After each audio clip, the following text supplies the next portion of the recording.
สะสมไปเรื่อยๆอย่างก็ดีสำหรับผู้ต้องการที่สิบวชกับตอนนี้มีอยู่2แล้วเนาะ2มันบอกมี2ผู้ต้องการบวชกับมาเข้าหน้าหรือว่ามาทองคำขออุปสมบทหรือคำกันนาคแหละภาษาบ้านเฮาว่ามาเข้าตอนนี้มีอยู่2แล้วผู้ใดต้องการที่สิสืบศาสนากับมาการรักษาศาสนาที่ดีที่สุดก็คือการบวชนี่แหละถ้าบ่มีบุคคลในการบวชในการรักษาคำสอนโดยกับสิมีแต่ตัวหนังสือสิมีแต่พระพุทธรูปหรือสิมีแต่วัดซื่อหรือเจดีย์ต้นศรีมหาโพธิ์ซื่อมันสืบบ่ได้ต้องอาศัยบุคคลยังสิสำคัญเท่าบุคคลนั่นบ่ล่ะตั้งแต่การเผยแผ่คำสอนมานี่ก็อาศัยบุคคลคือพระพุทธเจ้าเป็นองค์แรกเพิ่นออกมาบวชก่อนหมู่เด้ถึงนำคำสอนออกมาต่อมาจะมีภาษาวกเดินตามผู้ที่สืบทอดต่อไปก็คือสาวกนั่นแหละว่าอายุคนมันเบิดเป็นธรรมชาติมันเกิดแล้วก็ตายพระเจ้าเฮาเกิดแล้วก็ตายสิ่งที่บ่ตายก็คือธรรมะแต่ว่าธรรมะโดยความจริงแล้วต้องอาศัยบุคคลสืบต่อเป็นทอดๆก็คือสาวกคือภิกษุนักบวชเนี่ยผู้สืบมาได้ผู้อื่นสืบบ่ได้ดอกโดยคนธรรมดาเอาแม่มันสิสืบได้จังได๋วะนั่นว่าล่ะคนกับคนเสมอกันพอกันไปเบิดนี่เอาหยังมาสืบกันนี่สิเอาหยังมาเป็นตะเสือเอามันบ่มีตัวบุคคลไงนั่นแหละเป็นว่าสำคัญหนักหนานะอย่างอานิสงส์ของการบวชจังซี่บวชประมาณแล้วก็60กัปแต่เฮาสิรักษาสิ่งที่ได้มาบ่ได้บ่เขาว่า60กัปถ้าบ่มีผิดหยังเลยก็สร้างแต่บ่บรรลุหยังก็ตามเฮาสิได้เวียนว่ายอยู่ในเฉพาะพุทธศาสนาถึง60กัปผู้ใดว่ามันน้อย60กัปเนาะนั่นแหละพระไตรปิฎกก็สืบบ่ได้เด้เขียนไว้ซื่อๆก็บ่มีผู้ใดไปปฏิบัติแล้วนำมรรคผลออกมาแสดงได้มันบ่ล่ะนี่จังว่าสำคัญก็คือบุคคลมันต้องอาศัยบุคคลว่าผู้ใดมันได้บวชเดือนนึง3เดือน4เดือนก็แล้วแต่ล้วนแล้วแต่เป็นการสั่งสมนอเนื้อเชื่อแห่งพุทธะนอเนื้อเชื่อแห่งโพธิจิตเป็นองค์แห่งการที่ตรัสรู้แห่งตนเองเป็นภายภาคหน้าบวชน้อยก็ตามน้อยบวชหลายก็ตามหลายแต่ว่ามันสิผิดหรือบ่ผิดก็สร้างมันก็มีอานิสงส์อยู่ในหันคือเก่าบ่ล่ะก็เป็นภิกษุเพิ่นว่าเพิ่นผิดหลายเพิ่นผิดแฮงเพิ่นก็ยังสิพ้นอยู่เหมือนกันพ้นอยู่ในภายภาคหน้าเขาบ่เชื่ออย่างนั้นจังได๋ก็ตามต้องเหมือนกับต้นไม้ว่าต้นไม้ต้นนั้นบ่ได้แตกดอกบ่ได้ออกผลมีคนกินได้แต่ว่าก็เป็นต้นเข้าใจว่าล่ะแต่ก็เป็นต้นเด้ก็มีคือเก่าจะพึงว่าอันนั้นอันนี้จะพึงเชื่อหลายเท่าภิกษุพระตกนรกมากที่สุดตกมากทั้งหลายภาษาบทหน่อยพอ10ล้านบ่ได้คนในประเทศในโลกนี่เนาะนักบวชมันพอ10ล้านอยู่บ่มันสิมาว่าตกหลายคนถึง 7,000 กว่าล้านวันแต่ไปทาง 7,000 กว่าล้านที่ตกเนาะเว้าแม่งจังซี่ล่ะนี่เว้าเป็นแต่คนบ่บวชเว้ยมันก็หาแม่งนี่นั่นจังซั่นเนาะขนาดเฮ็ดผิดมันก็ยังมีอานิสงส์คือกันอยู่นั่นแหละนั่นแหละเราบ่เป็นตะส่งเสริมกันจังเน็ตเนาะมันก็สิตกมาบ่กูบ่บวชแม่งแล้วกูไปขุดนรกพิมพ์ซะก่อนเนาะแต่สิเฮาเอาว่าการสืบศาสนาที่ดีที่สุดนะก็คือภิกษุนักบวชก็อาศัยบุคคลที่เรียกว่า ศาสนาบุคคลนั่นแหละเป็นผู้นำธรรมคำสอนบุคคลนั่นแหละเป็นผู้พากระทำสกรเป็นผู้พาเดินทางเด้บุคคลนั้นต้องอาศัยบุคลากรในการสืบนะจะมีการเอาบาปให้เขาแล้วก็เฮ็ดหยังก็จะเอาบาปว่าเจ้าของอยู่นำบ้านนั้นบ่บาปบ่ อันภาษาอยู่นำบ้านหาอยู่ให้กินเลี้ยงงัวเลี้ยงควายเลี้ยงลูกเลี้ยงเต้าเลี้ยงหลานเลี้ยงเหลนไปซื่อๆนี่เนาะให้ตั้งแต่พวกบวชบาปเลยโอ้ยไกลกันหลายสิบอกให้คือว่านี่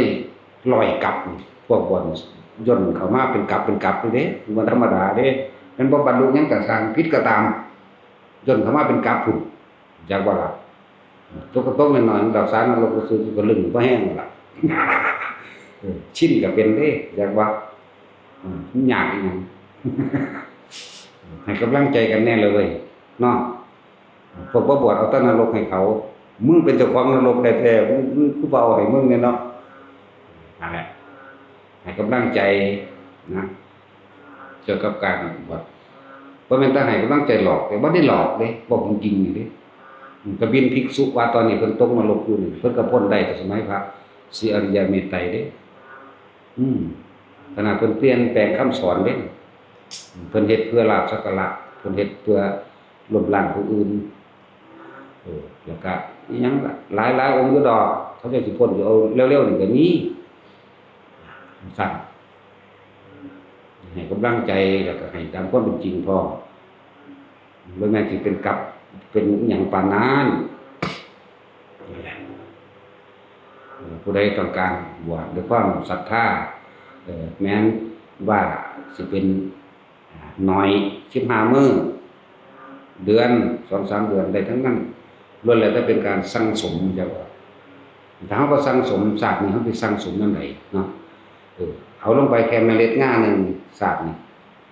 ศาสตร์ต่อไปมันก็ผสมไปเป็น2เป็น3เป็น4ตัวไปมากก็ค่อยเพิ่มขึ้นเปรียบต้นไม้ก็เป็นแค่ว่าต้นไม้ที่ไม่ออกดอกออกผลให้คนได้ดื่มกินได้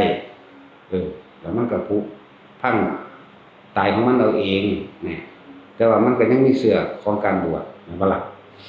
จังซั่นคนบ่มีเสือคนบ่มีอุปนิสัยมันอยู่ต่อหน้าพระพุทธเจ้าแท้ๆมันก็บ่สามารถบวชได้แม่นบ่ล่ะซั่นแหละต่อหน้าพระอรหันต์แท้ๆมันก็ทมน้ำลายใส่เสยได้ล่ะถ้าคนมีอุปนิสัยปุ๊บมันสิเข้ารบอยู่ในใจนั่นแหละมันก็บ่เบาบ่ดา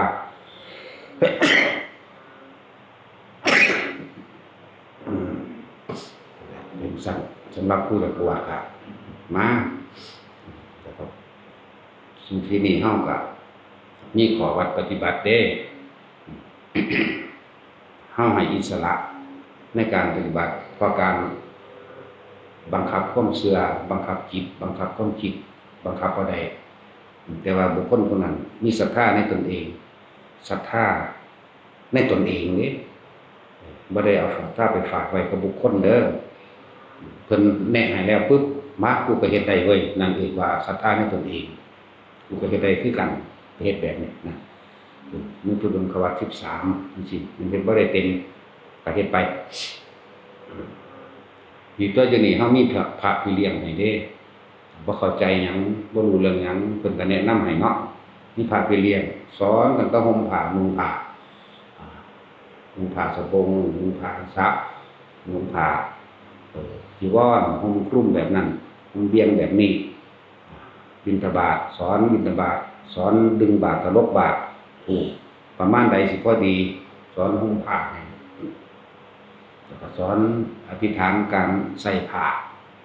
หลายอย่างแนะนำให้เบิดนั่นแหละบ่ได้ปล่อยกันถิ่มเด้บ่แม่นบวชเข้ามาแล้วแต่มึงเด้ใช่ป่ะล่ะเฮายังว่ามีการแนะน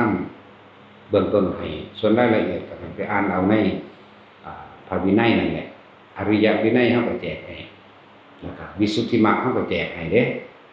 ในวิสุทธิมรรคหนทางแห่งความบริสุทธิ์เด้ทางเดินเพื่อเข้าถึงความบริสุทธิ์หลุดพ้นว่าวิสุทธิมรรคนี่ศีลนิเทศสมาธินิเทศปัญญานิเทศกับคนตั้งใจจริงๆนะโอ้ยภาษาหนังสือสำนักอ่านแมงมือเดียวกับตัวเนาะภาษา800หน้านั่นนี่นั่นว่าล่ะ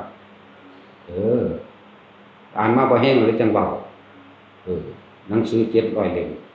อ่านอาทิตย์800เล่มอ่านอาทิตย์นึงบ่พออาทิตย์แปลกประหลาดคือหยังก็เอาคนมันตั้งใจเนาะยังมีสู่คนตั้งใจบ่หลับบ่นอนแมงล่ะจังมันก็แปลกประหลาดอยู่ดอกพูดถึงว่ายกตัวอย่างก็ยกตัวอย่างตัวเองบ่ยกตัวอย่างผู้อื่นเพราะเฮาบ่แม่นเขาเฮาบ่เป็นชีวิตจิตใจเขาเฮาบ่แม่นเลือดเนื้อเขาเฮาบ่แม่นความรู้สึกเขาส่วนพวกว่ากูรู้จักเบิดระบักมันอีนี่นั่นสิตัวเบิดเนาะมึงจักอยู่บ่มันปวดท้ายยามใดแต่ว่ารู้จักเบิด เนาะตาจุยมึงจักว่าปวดหัวปวดแขวยามใดแม่นบ่ล่ะสิตัวสิโม้เบิดล่ะบ่มีสัจจะคนบ่มีสัจจะเฮ็ดอีหยังบ่สำเร็จดอกด้วยชินแต่การโกหกหลอกลวงตัวเองน่ะหลอกลวงผู้อื่นเขาก็บ่เชื่อดอกเขาก็เฮ็ดไปตามเขาคือเก่าเนาะไป คือสามเณรน้อยๆเฮาเอามาไว้บ่มโพกไว้แต่บ่ล่ะสามเณรเป็นนอเนื้อเป็นนอเนื้อเป็นหยังล่ะเอิ้นโพธิน่ะเป็นเมล็ดพันธุ์พืชของโพธิเด้สามเณรก็ดีเขาเคยบวชไว้แต่น้อยนี่บวชบัดนี้มีโอกาสจังหวะอันใดปุ๊บมันก็ดึงดูดเข้ามาบวชเอาอยู่ตลอดทุกปีแม่นบ่ล่ะอยู่มาเนี่ยก็เลยเป็นอุปสัยเป็นคล้ายๆพวกหลายที่บ่ดีเด็กศาสตร์นี่เขาก็ได้คือกันเขาสั่งสมไว้แล้วเด็กน้อยใดสิมีมาจากบวชตรงนี้มันก็หายิ่งขี้กระป๋อมตัวเนาะมันก็หาเล่นจุดบังกระโพกใส่ปากขี้ข้างคกโลกเลื่อนอยู่พุ่นล่ะมันซั่นล่ะมันถึงเวลาปิดเทอมปุ๊บใจมันดึงดูดมาโลดเด้คนมันมีอุปนิสัยไว้กับผู้ประสาทที่แล้วแห้งแล้วสะสมไว้ให้กำลังใจบ่แม่นไปเฮ็ดหยังผิดก็มีแต่สิเอานรกให้กันดอกเว้ยเดี๋ยวผู้อื่นขุดถิ่มซะบ้างก็ได้ดอก ขุดบ่ได้ดอกเว้าซื่อๆเว้าใส่คนบาปมีแต่บาปกับบาปอันผู้มันว่าน่ะมันบ่บาปบ่เนาะนั่นแหละอันผู้มันเว้านะปานว่าเจ้าของเป็นเจ้าของนั่นตัวมันเองมันเป็นผู้ควบคุมว่นรกสวรรค์มันเป็นผู้ควบคุมสวรรค์นิพพานบ่ล่ะมันเป็นเจ้าชีวิตมันเป็นเจ้าวิญญาณคนบ่คั่นนะ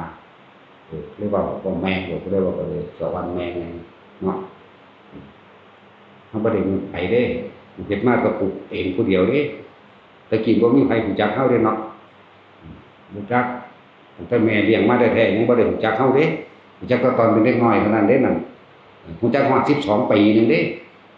13ปีบ่รู้เรื่องหยังเลยเด้ว่าเฮาไปไสเป็นใด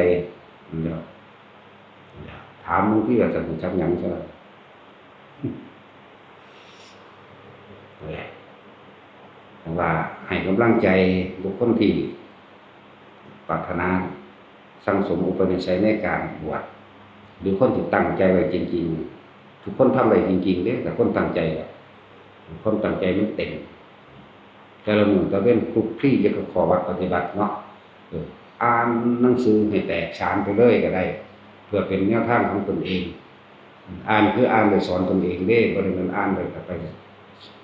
สอบก่อนบ่ทำลายผู้ใดบ่ได้อ่านไปเทียบเพื่อสิไปทำลายไ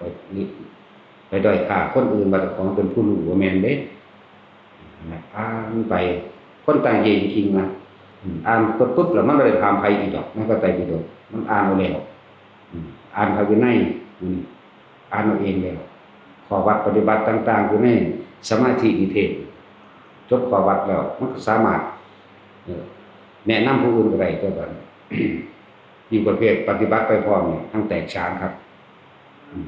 เราเรื่องอาการปิติทรงฌาน1 2 3 4 5 6 7 8ในอรูปฌานอีกแตกฉานกับพวกเขาเจ้าได้พร้อมกันบ่ล่ะ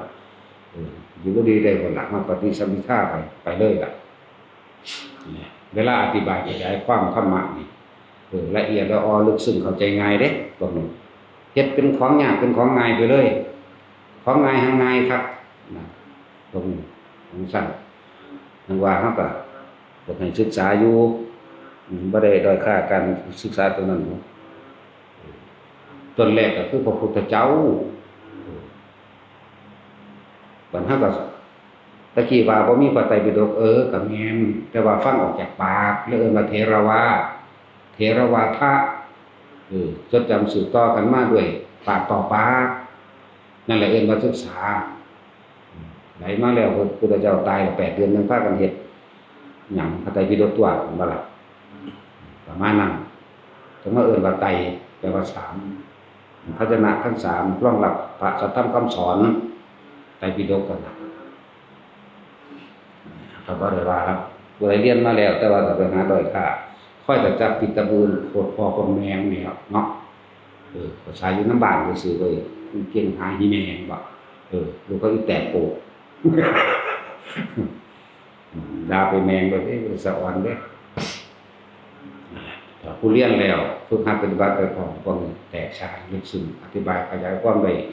จากของที่ยากๆข้อความที่ยาวสามารถรวบรัดตัดตอนรัดสั้นทำของยากให้เป็นของง่ายทำของง่ายให้เป็นของง่ายบ่แม่นทำของง่ายให้เป็นของยากเห็นว่าคนบ่ได้มันบ่ได้มันเอาของง่ายๆเป็นของยากเด้อธิบายจนปวดหัวคนฟังก็ปวดหัวคนอธิบายก็สับสนธรรมดาแต่เขาเถียงกันมาเนี่ยศูนย์ซะเขาเลยเนาะมันบ่ได้มันบ่จากอารมณ์จริงคนรู้สึกจริงสำหรับคนที่อยากบวชก็มาแต่มันบวชก็มาบวชมันเขามีประวัติปฏิบัติจะไปบวชตามประเพณีบวชให้พ่อให้แม่บวชอาทิตย์เดียวเบิด300,000มันจังหนังจังบ่ลำแห่จะห่มอยู่บวชเอาบาปคนนั้นเดี๋ยวว่าล่ะขางัวขาควายหอยแข้งแมลงภู่ปลาดุกไก่เป็ด กินเหล้าเมายาตีขากันน้ำงานเนาะสิได้บุญแมงบ่เนาะซั่นปานนั้นว่าบุญเนาะซั่นมันเป็นจังได๋บุญมันบ่รู้จักซักเฮ็ดไปนี่สำหรับมีอานิสงส์มากเด้อ60กัปนี่เวียนว่ายตายเกิดอยู่ในพระพุทธศาสนานี่เด้สำหรับหมู่ภิกษุสามเณร15กัปเด้เห็นว่าเขาเติมนอนเหนื่อยเชื่อสมณะเชื่อแห่งความสงบเชื่อโพธิจิตเชื่อโพธิธรรมของเขาเองสักบัดนึงเขาก็เป็นไปของเขามันเป็นของหน่อยเด้อเมล็ดพันธุ์พืชแห่งโพธิเมล็ดพันธุ์พืชเปรียบเทียบใช้กับพืชหรือเอื่นว่าเมล็ดพันธุ์พืชแห่งโพธิสัตว์เป็นองค์แห่งการตรัสรู้ของตัวเองไปในภายภาคหน้าสามเณร15กัปคนที่เป็นเจ้าภาพบวชสามเณรได้5กัปเพราะว่าส่งเสริมสนับสนุนเจ้าภาพร่วม5บาท10บาท20บาท100 200ล้าน2ล้านแล้วแต่5กัปหมายถึงสามเณรส่วนคนที่เป็นเจ้าภาพร่วมส่งเสริมสนับสนุนในการรักษาพุทธศาสนาบวชพระคนที่เป็นเจ้าภาพ15กัปเฉพาะนี้เจ้าภาพร่วมบ่ได้แม่นมารดาบิดาแต่มารดาบิดาคนละครึ่ง30กัปคนที่เป็นมารดาบิดานี่เกิดเวียนว่ายตายเกิดอยู่ในพุทธศาสนา30กัปส่วนผู้บวชเอง60ไปหาอ่านเอาในตำรานั่นล่ะอันนี้เว้านำตำราบ่อยู่แมงฮอดพุ่นดอกเนาะปานนี้บ่อยู่ฮอดพุ่นดอกก็บ่อยู่เอาดอกกำไรแบบนั้นสั่นหัดไปเฮ็ดไปนี่คือสำหรับเรื่องบวชทีนี้ก็ต่อมาครับคนบวชเข้ามาแล้วคนบวชก็บ่แม่นว่าคนบรรลุเข้ามาเด้แม่นบ่ซั่นก็เหมือนดอกบัวกว่าสิเบ่งบานเกิดจากโคนตมเกิดจากของสกปรกเหมือนกันนั่นแหละบ่แม่นว่าสิเป็นอรหันต์มาบวชเด้คนสกปรกโสโครกคักๆนี่ได้มาบวชเนาะซั่นก็จังคอยสะล้างด้วยน้ำแห่งพระสัทธรรมเกิดจากโคนตมก็ค่อยโผล่ขึ้นมาพ้นจากโคนตมขึ้นมาแล้วก็เริ่มเป็นดอกบัวน้อยๆบ่ก็คือเข้าสู่น้ำสะอาดซะก่อนนี่ที่แรกมันอยู่ในตมมันก็ค่อยโผล่ขึ้นมาปึ๊บนี่เริ่มพ้นจากโคนตมมีอุปนิสัยไปในทางที่สะล้างกิเลสตัณหาตัวเองแล้วค่อยใหญ่ขึ้นส่วนบางพวกที่ไปบ่ล้นบ่พ้นบ่รอดก็ถูกเต่าถูกปลาถูกนั่นถูกนี่กัดกินไปซะก่อนก็หมายถึงว่ากิเลสตัณหาลากไปบ่ได้แปลว่าเต่ามากัดจริงๆแต่ว่านั่นแหละแต่ว่าถ้าเที่ยงตรงไปเรื่อยๆก็โผล่ขึ้นพ้นน้ำได้พ้นน้ำได้รอพร้อมเบิ่งรอเอาแสงพระอาทิตย์บานได้บรรลุได้ก็จังซั่นแบบนั้นกรรมการกำลังส่งเสริมสนับสนุนนักบวชก็เหมือนคนถ้าเป็นการปลูกต้นไม้ก็เหมือนเฮาใส่ปุ๋ยรดน้ำพ่นดินช่วยกันเข้าใจบ่ล่ะใส่ปุ๋ยรดน้ำพ่นดินช่วยกันเพื่อให้ต้นไม้นั้นงอกงามมีดอกออกผลให้คนได้อยู่ได้กินได้เซาโฮมเป็นสั่นอันอื่นๆแบบส่งเสริมสนับสนุนโดยการสร้างพระนิพพานกว่าสิถึงก็บ่แม่นสิเว้าแต่แก่นมันเด้มันก็ต้องอาศัยอย่างอื่นเหมือนกันคือทานมันบ่ล่ะอาศัยการก่อสร้างเพราะเป็นเครื่องอยู่ก็มี มีการก่อสร้างกุฏิวิหารตลอดทั้งสร้างแผ่นดินอันเป็นเครื่องรองรับหมู่ภิกษุสงฆ์แผ่นดินอันที่รองรับวิหารถ้าบ่มีแผ่นดินก็สร้างโบสถ์บ่ได้เนาะคำว่าวิหารทานก็คือแผ่นดินนั่นแหละดินที่สร้างวัดนั่นแหละคำว่าวิหารนั่นมันทางคนก็เข้าใจแต่ว่าสร้างโบสถ์สร้างศาลามันก็รวมทั้งแผ่นดินนำเด้อแผ่นดินแต่บ่มีแผ่นดินมันก็บ่มีตั้งไว้เด้อพุทธรูปเจดีย์ก็เลยถ้าบ่มีแผ่นดินก็ไปตั้งวิหารไปตั้งศาลาไปตั้งห้องน้ำในเวชกุฎีตั้งบ่ได้เด้เวชกุฎีแปลว่าส้วมเด้อแปลว่าส้วมหรือแปลว่าห้องน้ำแปลว่าห้องน้ำหรือส้วมหรือฐานภาษาตะกี้เอิ้นว่าฐานมันง่อยถึงบังอยู่ในหลายๆอย่างเพื่อการสละตนก็ต้องมีจากสละของเล็กน้อยก็คือทานอาหารยารักษาโรคของหุมที่อยู่อาศัยและตลอดทั้งว่าเงินหรือเว้าอย่างนึงเพิ่นว่าปัจจัยนี่เป็นเหตุแห่งการแลกเปลี่ยนเป็นน้ำก็ได้ซื้อน้ำก็ได้เห็นบ่น้ำมันนี่แหละเสาไม้อิฐหินปูนทรายว่าปัจจัยต่างๆคือหน่วยความสะดวกเพิ่นหน่วยความสะดวกก็ต้องมี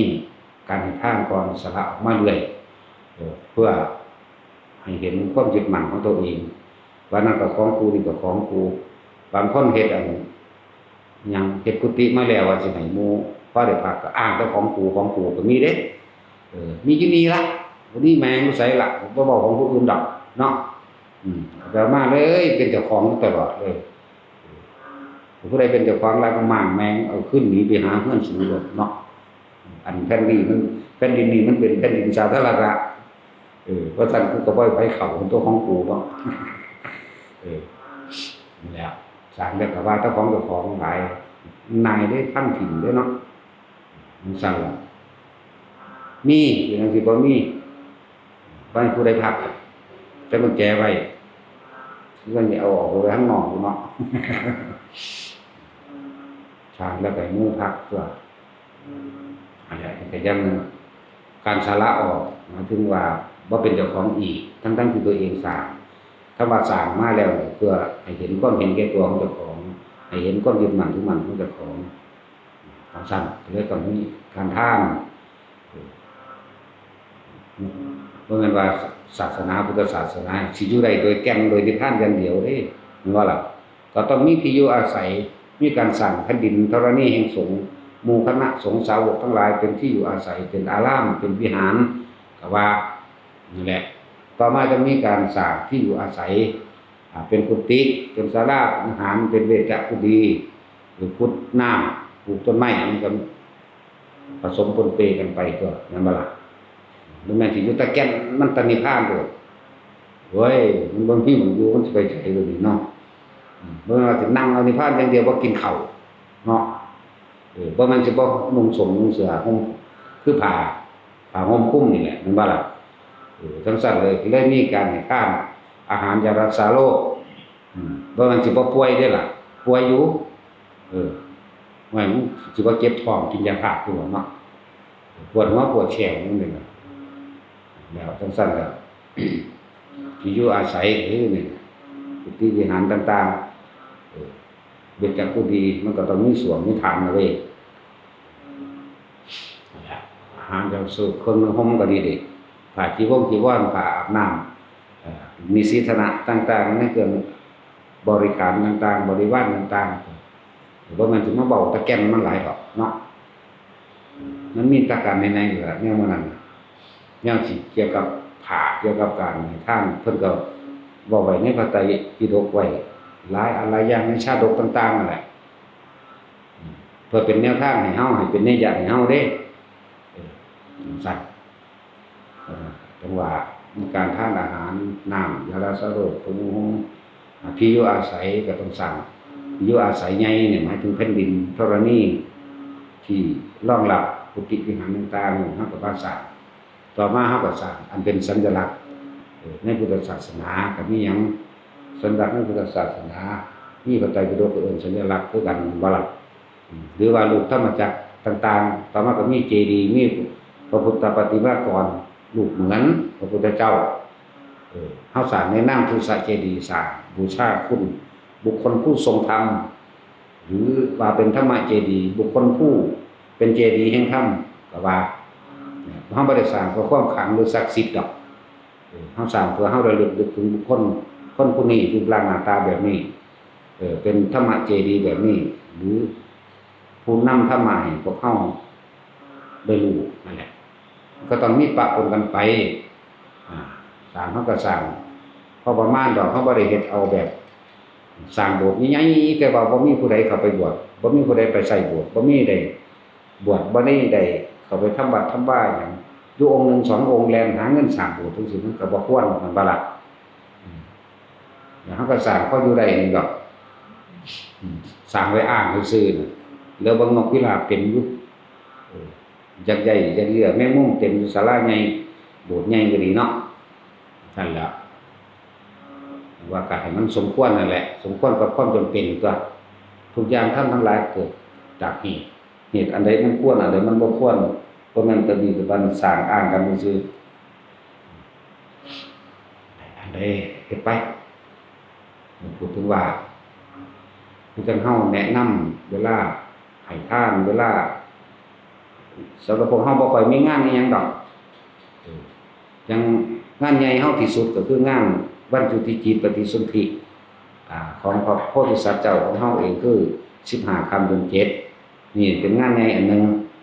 ใหญ่กว่าหมู่ล่ะเฮาเฮ็ดงานอันนี้เนาะนอกนั้นก็แค่ผ้าป่าโบราณก็มีทุกวันที่1ของปีทุกวันที่1ของปีผ้าป่าโบราณรักษาประเพณีโบราณเอาไว้ซื่อธรรมดางานที่2จริงๆบ่แม่นงานเด้อันตักบาตรเทโวคนมันนั่งมาหลายก็เลยเอิ้นว่างานเนาะคนมาหลายเรียกว่างานตักบาตรเทโวที่จริงบ่เป็นงานพอเขาจัดงานเขาสิเฮ็ดอิหยังอันเชือกฟางผูกอ้อมๆไว้แล้วก็บิณฑบาตข้าวสารอาหารแห้งเนาะจังซั่นเด้แต่ว่าเขาเฮ็ดหลังอันมื้อพุทธเจ้าเสด็จจากดาวดึงส์เด้มันเลื่อนไปแล้วมันบ่ได้มื้อนั้นเขาบ่เข้าใจเด้เขาแค่เฮ็ดไปตามนั้นซื่อๆเด้ของเฮาเอาตรงเป๊ะๆเด้จังวันที่เพิ่นเสด็จลงจากดาวดึงส์สวรรค์นรกและมนุษย์เห็นกันทั้งเบิดใน3ภพภูมิมื้อเปิด3เดือนโลกธาตุนั่นจังแม่นแท้จากบ่ล่ะของเฮามื้อจุติแต่เฮาไปใส่คำว่าเปิด3เดือนโลกธาตุบ่ได้เปิด3เดือนโลกธาตุวันจุติจิตปฏิสนธิแห่งพระโพธิสัตว์เจ้าคนละวันกันแต่วันนั้นเปิด3โลกธาตุจริงๆก็คือวันเสด็จลงจากดาวดึงส์มนุษย์เทวดาและนรกสามารถมองเห็นกันได้เป็นมื้อกลางๆที่ยากหรือบ่ใช่ยากก็ตามแล้วบุคคลทั้งหลายสามารถที่ทำบุญและอุทิศให้แด่สรรพสัตว์ทั้งหลายจังว่าล่ะคนเฮ็ดเป็นอุทิศเจาะจงมั่งอย่างว่านั่นแหละเฮามีญาตินับประมาณบ่ได้ล่ะเฮาบ่รู้จักเนาะเลยต้องว่าสรรพสัตว์ทั้งหลายไม่มีที่สุดไม่มีประมาณทุกหมู่เหล่าบรรดามีเวลาเฮาอุทิศบุญเฮาสิอุทิศเป็นกลางๆแบบนี้คนที่มีทุนเก่าอยู่แล้วรับของเฮาเข้าไปนิดนึงปั้วขึ้นข้างบนได้เลยหรือเกิดเป็นคนได้เลยเทวดาได้เลยจังซี่นะเฮาอุทิศแบบกลางๆมันสิจำได้เฉพาะญาติที่มันเป็นศาสตร์นี้เท่านั้นที่ว่าถึงพ่อใหญ่อันนั้นพ่อใหญ่อันนี้ในกอในขอขอบทนี้จงถึงแด่ตาสินหยังพรหมโสภาจังซี่ตอนนี้ไปเป็นเปรตอยู่ที่ไหนให้มารับเนาะถ้าเป็นนรกมันบ่ได้มาเด้ไฟไหม้หัวอยู่ ถ้าเป็นเปรตแค่แดเนาะแต่ว่าถ้าเป็นมื้อเสด็จจากดาวดึงส์มาได้มื้อนั้นดับเบิดจังบ่ล่ะมื้อเดียวเท่านั้นบ่แม่นแบบ3มื้อ4มื้อที่เขาเจ้าเว้าไว้เขาเจ้ากับว่าพี่เขาเจ้าเพราะว่าเขาเจ้าให้กุศโลบายนี่ให้คนทำบุญต่อเนื่องเข้าใจบ่ล่ะแต่เฮาจะบอกตรงแน่นะก็บ่ผิดดอกเพราะว่าเป็นกุศโลบายในการที่ให้คนได้ทำบุญต่อเนื่องซื่อมันมีมื้อเดียวมื้อนั้นก็คือมื้อนั้นคือจังเฮา15ค่ำเดือน7วันจุติจิตนี่แต่มันมาเวียนรอบตรงกันกับวันวิสาขปุณณมีมันมาตรงรอบตรงกันเลยคือเป็น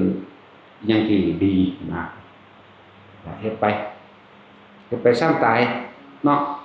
บ่เฮ็ดไปเป็นแมงก็เฮ็ดไปเป็นเฒ่านี่แหละนักแต่สิเฮ็ดไปเป็นเฒ่านี่แหละบ่ได้เป็นหยังดอกเฮ็ดไปซ้ำตายแล้วก่อนสิตายนี่ที่มันสิเฮ็ดหยังไว้จังว่ามีการสร้างต่างๆกุฏิต่างๆเพื่อหมู่ภิกษุสงฆ์หรือคนที่เข้ามาปฏิบัติธรรมใดจังซี่เฮาก็สร้างไปตามเหตุคนมากเฮาก็สร้างมากแต่เฮาบ่ได้เฮ็ดหรูหราเด้เหตุคนน้อยเฮาก็สร้างน้อยนั่นแหละเห็นบ่ล่ะเหมือนกันครับคนมาหลายมันก็ได้สร้างแผ่นดินอันเป็นธรณีรองรับผู้คนมหาชนทั้งหลายตลอดทั้งกุฏิวิหารต่าง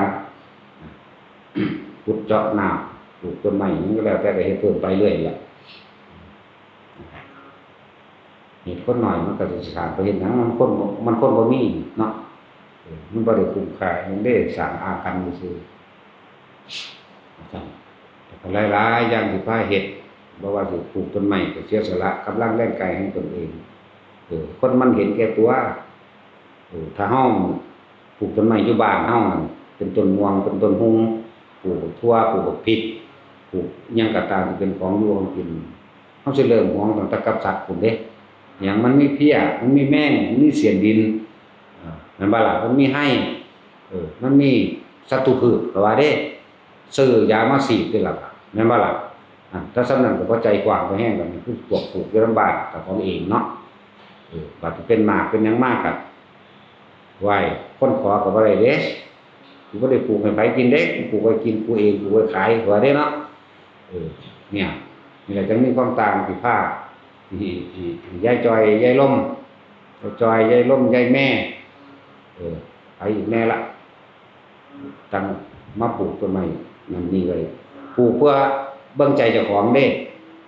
ว่าเจ้าของสิสละจริงบ่จาคะแปลว่าสละจากความยึดมั่นถือมั่นว่านั่นก็ของกูนี่ก็ของกูอันนั้นกูปลูกสั่นเด้ปลูกเพื่อตัดความโลภเจ้าของเองมันบ่ล่ะตัวนี้มันก็บอกตอนรุ่นแรกๆนะครับรุ่นแรกๆไปจอยคำใดไร้สมอง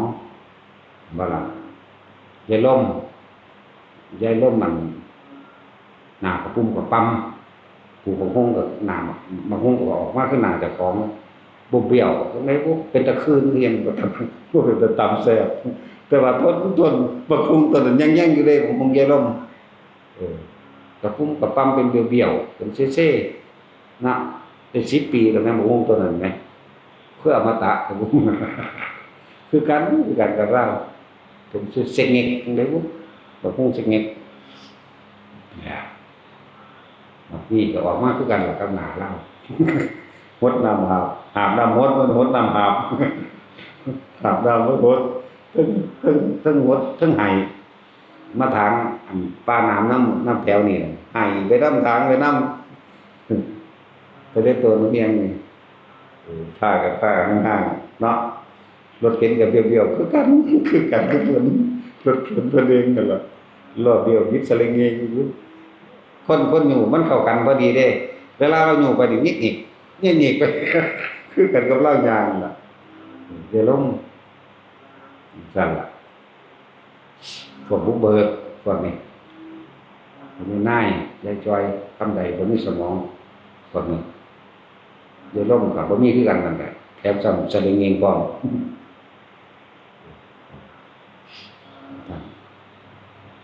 บ่ต้องว่าพาเฮ็ดนี่พาสละความเห็นแก่ตัวออกเด้อว่ามันเฮ็ดอ้างเด้บ่ได้เฮ็ดว่าบ่ได้กระทำเพื่อขึ้นจะมาอวดอ้างใครหรือด้อยค่าใครเด้สละตัวเองแต่ก็มันเป็นประโยชน์ปลูกต้นไม้นี่เฮาปลูกเพื่อเป็นทานเป็นสังฆะวัตถุทานเด้ทั้งคนและสัตว์กินได้ด้วยกันจะบ่ไม่ต้องขอสัจจะญาอธิษฐานหรือเฮาตั้งสัจจะอธิษฐานของเฮาไว้ต้นไม้ทุกต้นที่อยู่ในบริเวณนี้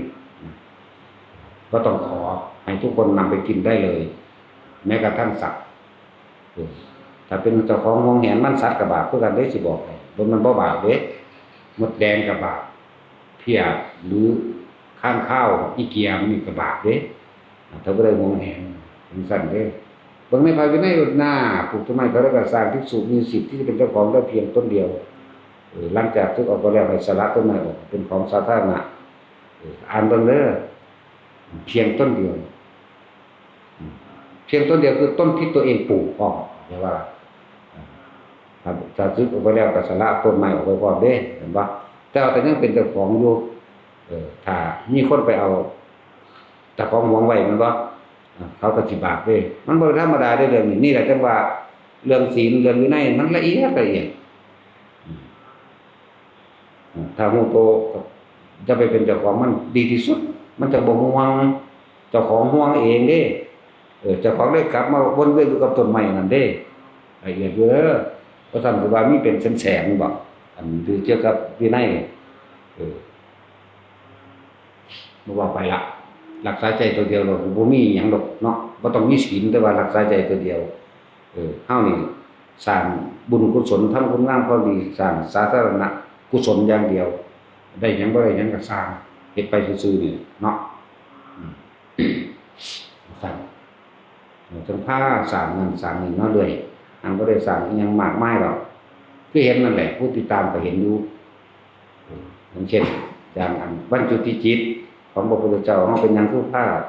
สร้างพระพุทธรูปประติมากรหรือทุสเจดีย์สร้างเพื่อสิอุทิศให้แด่มารดาบิดาของเฮาเองภายใน7ชั่วโคตรหรือยิ่งกว่านั้นก็แล้วแต่เพื่อหยังให้เพิ่นมีรูปกายอันสวยงามมีรูปกายอันครบอาการ32บ่พิกลพิการจักว่าล่ะแล้วก็มันมีอีกอันนึงที่พระพุทธเจ้าเฮาอธิษฐานไว้อยู่อันนี้มันเป็นอธินไตรมีอยู่ในหั่นแหละเกี่ยวกับแล้วเฮาก็นิยมสร้างจักรพรรดิคลุมไปได้หลายศาสตร์เข้าใจว่าล่ะความเป็นจักรพรรดิมันสิคลุมรักษามารดาบิดาของเฮาไปได้หลายศาสตร์เด้สักคนมันสิมีอำนาจในตัวเองของคนผู้นั้นเฮาก็ให้พ่อแม่เฮาบ่ผู้ใดรังแกนั่นแหละนี่คือความลึกลับอันนึง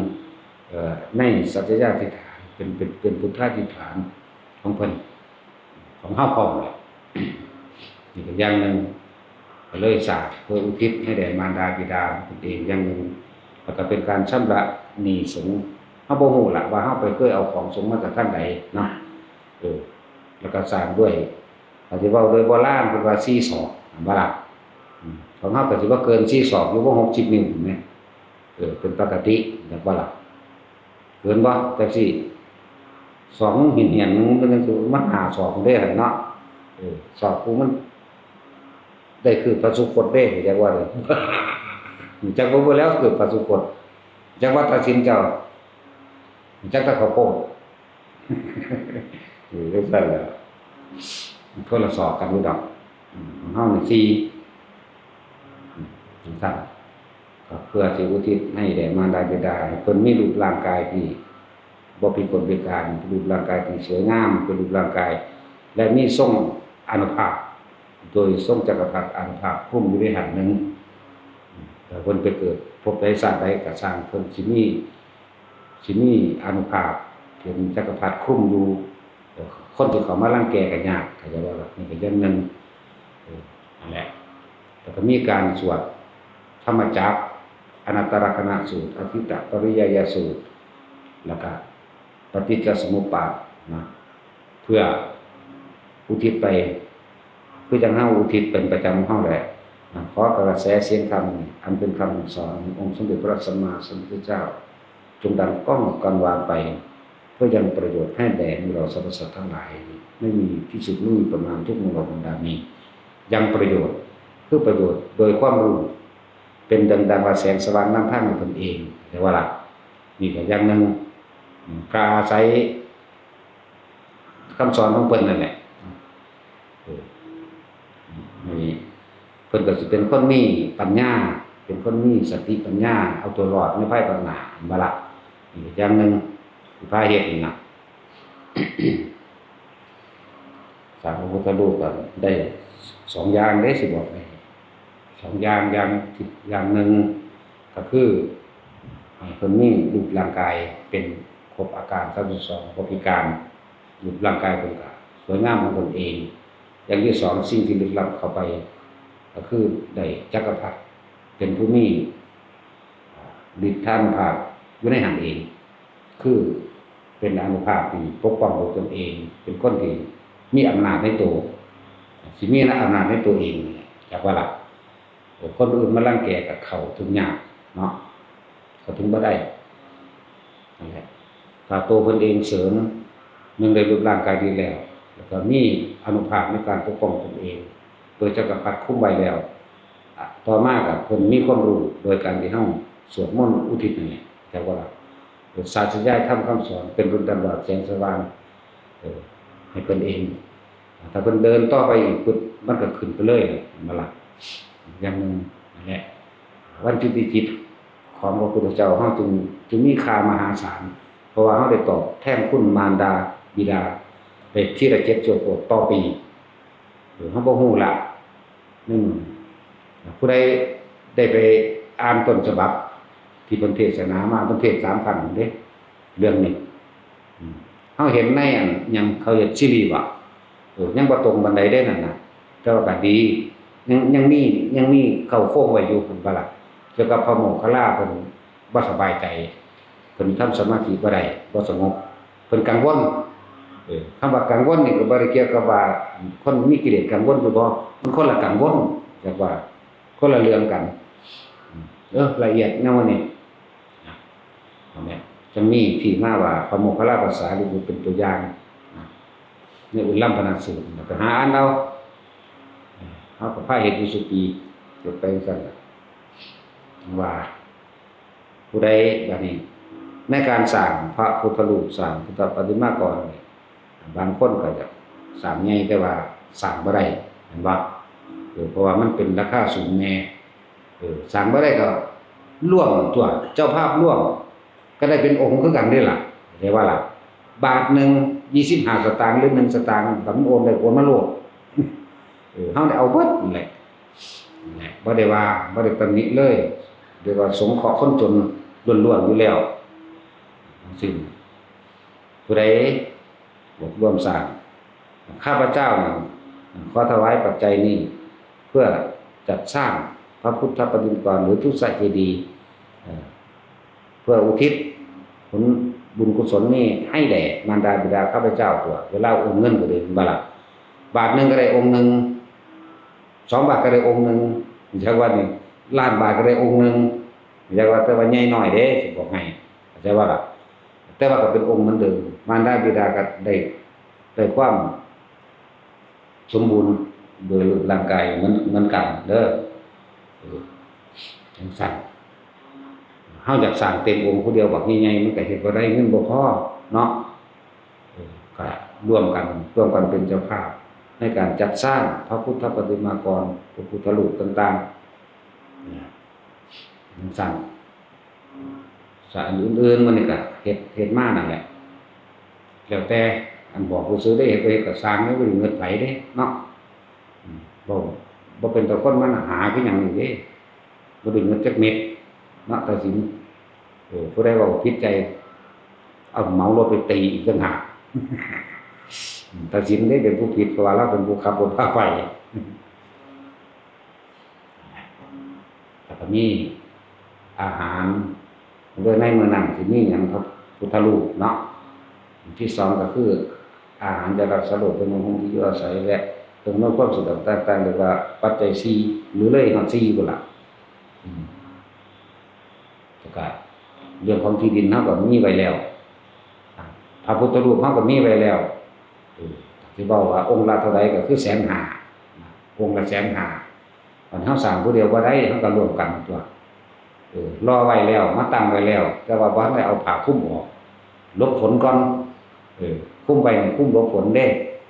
พุ่นละใกล้ๆมื้อพุ่นละจังสิเปิดออกให้เบิ่งเนี่ยเฮ็ดไปสร้างตายที่เฮาเฮ็ดทั้งเบิดนี่มันบ่ไปไสเด้มันเป็นของเฮาเองเบิดบุญนี่เบิดบ่เป็นเด้บาปก็คือกันเวลาเฮานึกถึงบุญที่เฮาเฮ็ด10ปีที่แล้วเฮาก็เคย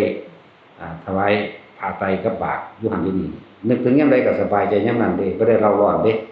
บาปก็คือกันถ้านึกถึงยามใดก็กังวลยามนั้นเด้10ปีก็ตามแม่นบ่เสมอกันเด้เฮ็ดไป ว่าแนะนำหรือนำผ้าทุกคนเฮ็ดก็เฮ็ดก็เป็นบันไดของเจ้าของเองนั่นแหละแล้วก็หาความหมายในชีวิตของเจ้าของแน่ไผก็ดีเกิดมาเฮ็ดหยังเด้อนี่เกิดมาก็เอาผัวเอาเมียเลี้ยงกันไปเด้เฮ็ดให้เฮ็ดหน้าไปตายไปส่ำนั้นก็หาผัวหาเมียให้ลูกให้หลานต่อไปส่ำนี้บ่แม่นบ่ล่ะเท่านี้บ่ในจุดหมายมันมีเท่านี้มันบ่มีบ่อุดมคติมันมีแต่ทุกขติเนาะเกิดมานี่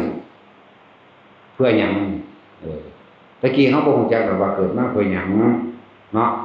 เกิดมาเพื่ออะไรนี่เราบ่รู้จักพ่อแม่เฮาพาเฮ็ดให้เฮ็ดนาก็เฮ็ดไปหาปูหาปลาหาหอยกินก็หาไปเนาะบัดนี้ผู้นั้นตายผู้นี้ตายก็ไปงานศพงานนั่นกันไปธรรมดาผู้อยู่ก็หาสอนหัวกินต่อหนีอยู่พอสำนี้เดี๋ยวก็ว่าไปงานแต่งคนนั้นงานแต่งผู้นี้เดี๋ยวเขาก็เลิกกันเดี๋ยวก็ลูกตายตกน้ำก็มีตายป่วยก็มีฟ้าผ่าก็มีสารพัดมีแค่นี้บ่ชีวิตนี่เนาะมีซ้ำนี่บ่แบบแต่ละมื้อแต่เว้นตื่นขึ้นหรือคิดขมุกขมุมอยู่แต่ก็การหาเงินเกี่ยวกับการหาร่ำหารวยนี่นั่นบ่ล่ะการที่สิได้ที่ดินได้หลายไว้ให้ลูกบ่รถได้หลายไว้ให้ลูกเงินทองได้หลายไว้ให้ลูกมีซ้ำนี้บ่แต่ละมื้อตื่นขึ้นมาคิดวนอยู่แค่นี้บ่ได้คิดถึงมื้อตายเลยบ่ตายแล้วสิไปไสนี่ฮู้จักบ่นี่เนาะแล้วก็บ่คิดถึงตอนแก่แล้วตอนตายอีกต่างหากทุกคนเนาะบ่ได้คิดว่าแต่ความเฒ่าสมควรสิหาใจตัวเองสมควรสิหาที่พักพิงแห่งใจบ่ได้รู้เรื่องเด้เนาะมันสิได้เป็นหม่องพักใจมันอยู่ไสกายมันบ่พักดอกมันเดินทางไปสู่ความหมอดใหม่เดินทางไปสู่ขี้เฒ่าคือเก่าล่ะบ่ว่ารวยบ่ว่าจนเด้คนรวยก็แสวงหาเงินทองจะธรรมดาสักมั่งมีเอาเปรียบหลายๆอย่างหาไปก็หาไปตายซ้ำผู้อยู่ต่อก็หาต่อเนาะตายแล้วบ่แล้วเด้อความคิดสุดท้ายที่พวกเฮาไปคิดถึงใดบางคนห่วงธุรกิจแต่ก็มีความโกรธและโมโหในคู่แข่งของธุรกิจศูนย์ใส่เขาอารมณ์มันข้างตายในขณะนั้นเป็นนรกเด้นั่นน่ะไงจึงบอกอยู่เรื่อยๆเด้อเจ้าเป็นเศรษฐีในเมืองคนแต่จะไปยากจนทุกข์ทนในเมืองผีบ่ได้ยากจนธรรมดาเด้ทุกข์ทนพร้อมเด้ทุกข์นรกมากเป็นเปรตนี่แปลว่าผู้หิวกระหายผู้ไม่มีวันพอเด้หาอยู่จังซั่นหาคิดหาแต่ละมื้อแต่ละเว้นแล้วตายในอารมณ์ที่หาตายในความรู้สึกที่หิวที่อยากได้นั่นล่ะเปรตตายในอารมณ์ที่หลงเพราะว่าเขามีงานเลี้ยงจัดงานเลี้ยงหรืองานแต่งงานหรือเลี้ยงฉลองยศต่างๆแบบกำลังกินเลี้ยงกันคุยโว้โอ้อวดความนั้นความนี้อ้างธุรกิจกันบ้างอ้างลูกว่าจะลูกเจ้าของเรียนเก่งมั่งรับราชการนั่นนี่พอดีเขาจะไหว้เสียก้อนตายซะนั่นแหละสัตว์เดรัจฉานมันจะว่าล่ะนี่บ่เป็นกลางๆไว้ซื่อๆเด้แนวทางแห่งเดรัจฉานคือความหลงในรูปหลงในรสหลงในกลิ่นหลงในเสียงหลงลูกไผลูกหลานหรือผัวเมียนั่นบ่ล่ะหลงในรสชาติชีวิตนั่นแหละ1บางแบบก็รสอาหารเด็กหลงในกลิ่นวัดอ้างตั้งหอมกันอย่าว่าเสียงกับเสียงสรรเสริญและนินทานั่นแหละหลงในสัมผัสต่างๆคือสร้างบ้านหลังใหญ่มีสระปลายน้ำมื้อนี้ล่ะเนาะรูปรสกลิ่นเสียงก็เลยหัวใจว่าเสียพันเสร็จความคิดภาพจำมันสิไปอยู่เวลาเฮาคุยเรื่องอวดหลานว่าอวดหลานเรียนเก่งหรือดีอวดลูกก็สร้างภาพมันสิเกิดขึ้นแต่ว่าภาพในความทรงจำเจ้าของเองมันสิเกิดขึ้นแล้วมันสิบรรยายไปจิตมันสะสมแล้วสัญญาจิตสัญญาตัวนี้มันเกิดบรรยายไปมโนคือภาพจินตนาการและปรุงแต่งไปเลยวิญญาณคือความรู้สึกภูมิใจหลายว่าหลานของดีลูกเจ้าของดีเห็นบ่ตายซ้ำนั่นแหละสัตว์เดรัจฉานมันสั่นจิตมีที่ตั้งกับลูกหลานที่เจ้าของกำลังอวดหรือจิตมีที่ตั้งตรงที่บ้านเจ้าของกำลังอวดเลือดโซเลนาที่กำลังอวดรถกำลังอวดทองกำลังอวดเงินกำลังอวดตั้งตรงนั้นอะไรว่าจิตมีที่ตั้งอย่างสั่นมันจะปิ้วไปหันสะกอนเด้ จังสิไปเป็นให้หรือจะไปเป็นปวกจังมันสิไปเป็นหมูหมาแล้วแต่มันสิเข้าไปปฏิสนธิในกำเนิดนั่นแหละในกำเนิดบางที่เกิดเป็นสังเสชะหรือว่าธรรมดาได้เกิดในอาศัยตะไคร่น้ำเป็นที่เกิดของเน่าของเหม็นของเสียเรื่องกันเข้าไปในหันเกิดเป็นจิตวิญญาณเข้าไปในหันเลยปฏิสนธิจิตปฏิสนธิวิญญาณในหันสัตว์เกิดในขั้นหมาวัวควายอันใดก็ตามถึงอยู่ในท้องอะไรคนมีญาติก็ได้บวกไงจะไปหาลงไหลเนี่ยมันบาละสั่นแหละกำเนิดโอปาติกะคืออุบัติขึ้นเลยสัตว์นรกเปรตนี่อุบัติขึ้นเลยได้ผลอยู่เทวดามันนะสัตว์นรกกับอุบัติขึ้นเลยเด้สิบอกให้เด้อยากพวกนี้เกิดในใครก็ไก่แน่งูบางชนิดไข่กิ้งก่านี่แหละได้ที่เป็นไข่นั่นแหละไข่มดแดงมันนั่นแหละเนี่ยก็ว่ากำเนิด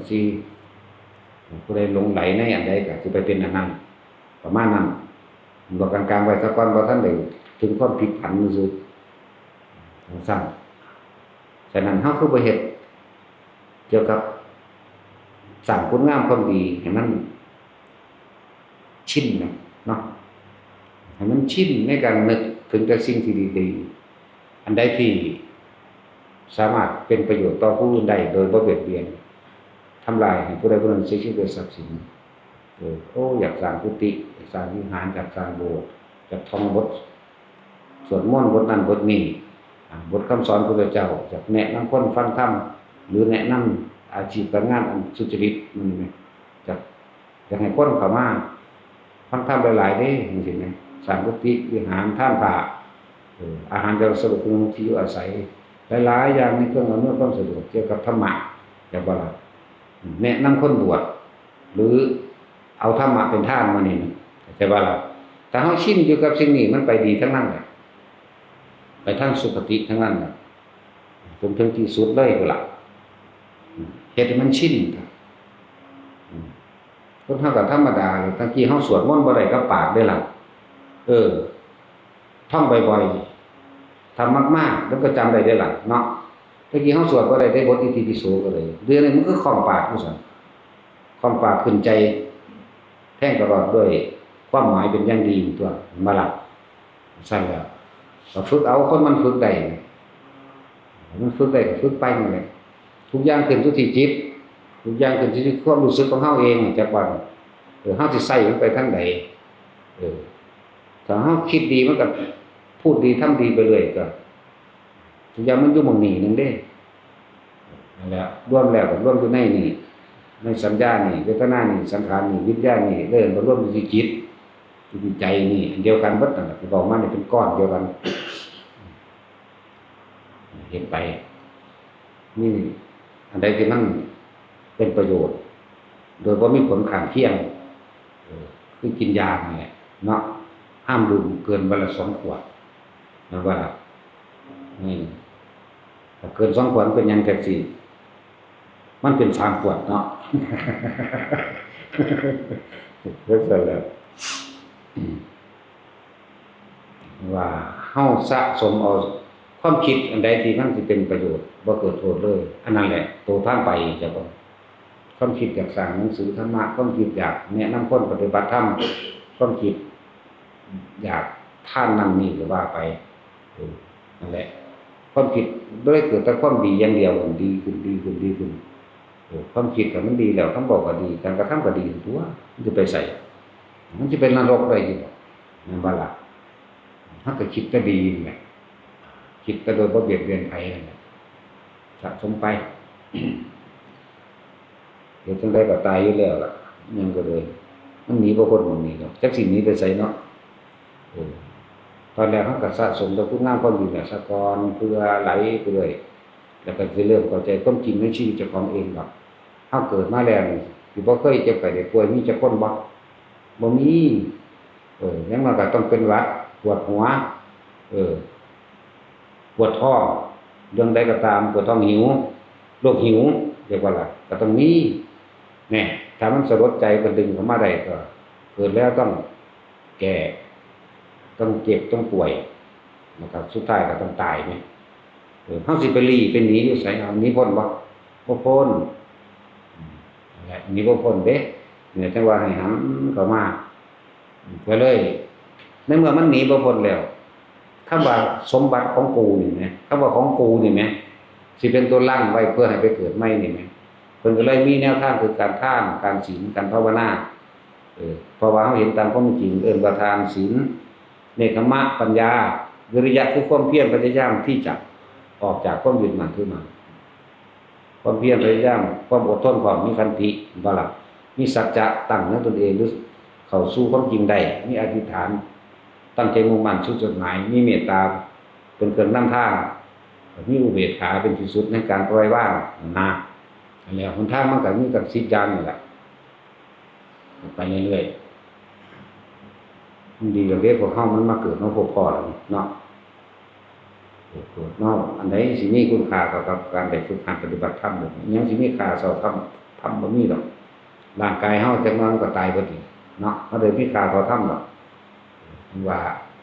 คือเพิ่นว่านั่นแหละการรู้อริยสัจสี่ในขณะที่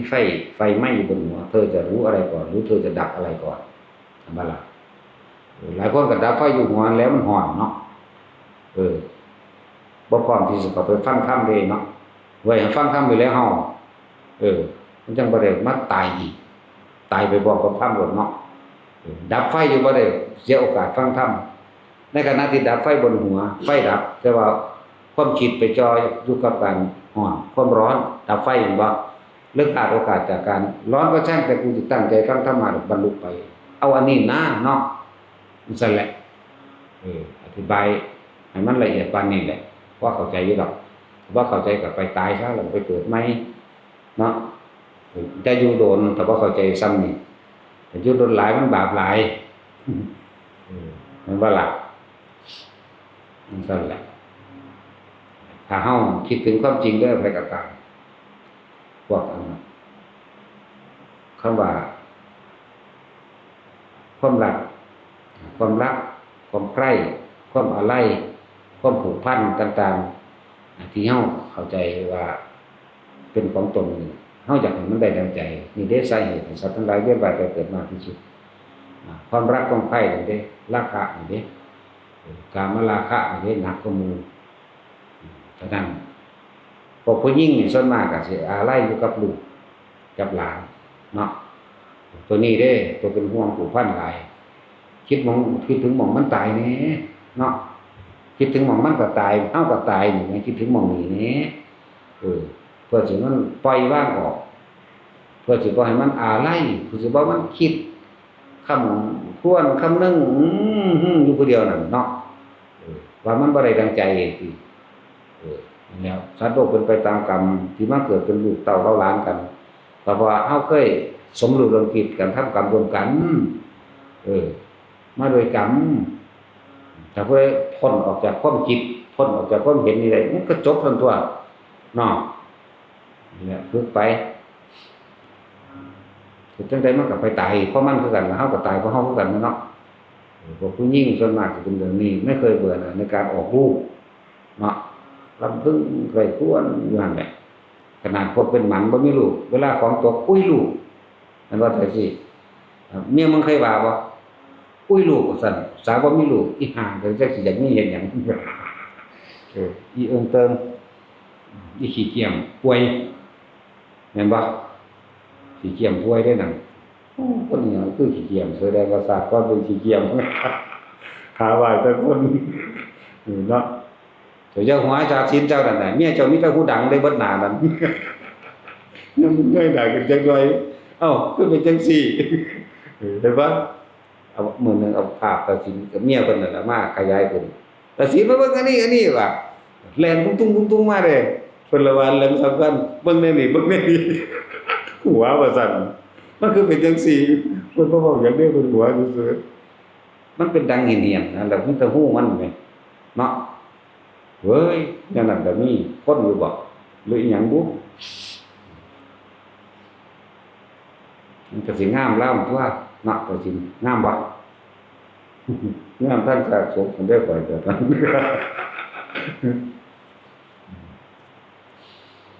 นั่นแหละสุดท้ายแล้วทุกคนก็บ่มีหยังจีรังอย่างอื่นดอกร่างกายอาศัยอาหารและน้ำขนมกลุ่มมากเลี้ยงร่างกายแต่น้อย อาศัยน้ำนมจากแม่เป็นอาหารใหญ่มาเลยเปลี่ยนแปลงไปเลยเปลี่ยนแปลงไปเลยในระดับ15 16 17 18 20นี่ว่าจริงๆคนเป็นสาวจำ16 17ขึ้นไปถึง20 25มันบ่แต่งมันก็งามเด้เนาะมันก็งามของมันเองมันเป็นธรรมชาติของมันแบบนั้นบัดจังพูดน่ะ4 5 6 7 7 8 9 10ไปเลยมึงแต่งเข้าไปบัดนี้เนาะวันดอกชบา เพิ่นก็ฝากดอกชบาสมมุติถ้าเกมนั่นแหละโอ้ยตัวตลกเนาะบ่หาแต่แต่งก็ได้ธรรมชาติมันก็เป็นของมันแบบนั้นนะความงามที่เป็นนิรันดร์คือบ่จำเป็นต้องแต่งหยังดอกปล่อยมันเป็นธรรมชาติของมันซั่นโดยบ่เข้าไปตกแต่งมันสิอยู่ของมันแบบนั้นเด้เข้าใจบ่ล่ะนั่นแหละกับความงามที่เป็นนิรันดร์ที่มันบ่นิรันดร์เพราะว่าพวกเจ้าเข้าไปปรุงแต่งมันเลยบ่นิรันดร์เนาะเข้าใจบ่ล่ะโอ้บ่ลึกซึ้งปานนี้มันบ่ได้เข้าใจดอกสาวบ่มีสมองจักคนนักตัดสินพูดอันใดก็ต้องตัดสินนั่นแหละเราเป็นตาได้บุญหลายกว่าหมู่อยู่นะแต่ว่าบ่แม่นเด้คือขอบเกาะปักขอบปากสามเป็นแต่มือเป็นไผนอนต้องไปก้มซ่องเบิ่งได้จังโอ้ตัดสินบ่ธรรมดาเด้ปล่อยมือยามใดก็ลงนรกนำนั้นเด้อจังว่าในวันที่31นั่นบ่ฮึ31 พฤษภาคมนั่นแหละเป็นวันวิสาขะของเป็นวัน15 ค่ำเดือน7ในวันจุติจิตของพุทธเจ้าเฮาพร้อมผู้ใดต้องการตอบแทนคุณมารดาบิดาก็พากันมาเฮ็ดเอาพากันมาเฮ็ดสิมีหยังให้ทานหรืออุทิศให้พ่อให้แม่ก็เฮ็ดไปแล้วแต่เด้เฮาบ่ได้กำหนดว่าเอานั่นเอานี่เด้ถ้าเอาเงินหลายเอาคือเก่าเนาะก็สิผมบ่ได้ว่ากำหนดเอาเด้ไปสิเฮ็ดโรงทานมื้อนั้นก็เฮ็ดมาบอกแจ้งเขาให้เขาจัดสถานที่ไว้ให้เขาตั้งเต็นท์ให้มันถูกเพื่อเฮ็ดโรงทานนี่หยังก็บอกเขามาให้เขาลงรายละเอียดไว้ให้โรงทานหลายๆอย่างก็สิเฮ็ดหยังก็มาผู้ใดสิแต่ว่ามื้อนั้นก็คือว่าคนมันสิหลายบ่ได้มีกุฏิให้พักเพียงพอกันก็เอาเต็นท์มานำเต็นท์มานั่งอยู่หม้องใดพอพักได้ก็พักไปนี่แหละโรงแรมรีสอร์ทในจังหวัดนี่เต็มเบิดก็แล้วกันบ่มีหม้องสิอยู่ดอกถ้าผู้ใดจองโรงแรมก็จองไปเพราะทุกปีก็เป็นจังซั่นเนาะแต่แล้วปีนี้เศรษฐกิจมันบ่ดีเนาะแต่ว่ามันก็ดีคือเก่าหั่นมันบ่ดีก็นั่นซื่อดอกคนขยันหาก็ได้คือเก่านั่นแหละอะไรนี้ยังทางก็เอามาในมื้อนั้นว่าการที่เฮาเฮ็ดสังฆทานโดยวันจุติจิตมีเฮาผู้เดียวในโลกตอนนี้มีผมเดียวเท่านั้นผู้ใดเชื่อก็เฮ็ดผู้ใดบ่เชื่อก็สร้างบ่เงิดตัวไผตัวมันอันแนวนี้เฮาบอกตรงๆโลดบ่ได้บอกว่าสิบ้านร้องให้คนมาเฮ็ดนำเจ้าของเด้เนาะเพราะเจ้าของบ่มีใช่ว่าล่ะเวทมันได้ก็ไปแต่ว่าอยู่นี่มันสิเป็นแบบนี้เฮาก็พาสวดมนต์อุทิศกระแสเสียงธรรมของพระพุทธเจ้าซึ่งตรงไปหาพ่อแม่พร้อมนั่นแหละการสร้างพระพุทธรูปเพื่อให้เพิ่นได้มีรูปร่างกายที่แข็งแรงสวยงามครบอาการ32และจักรพรรดิที่คุ้มเกิดกลายเป็นคนที่มีอำนาจ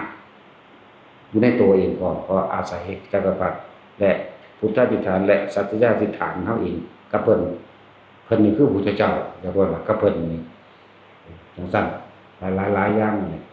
ใครอยากเฮ็ดก็เฮ็ดบ่เฮ็ดก็สร้างเนาะเอาสมาทาน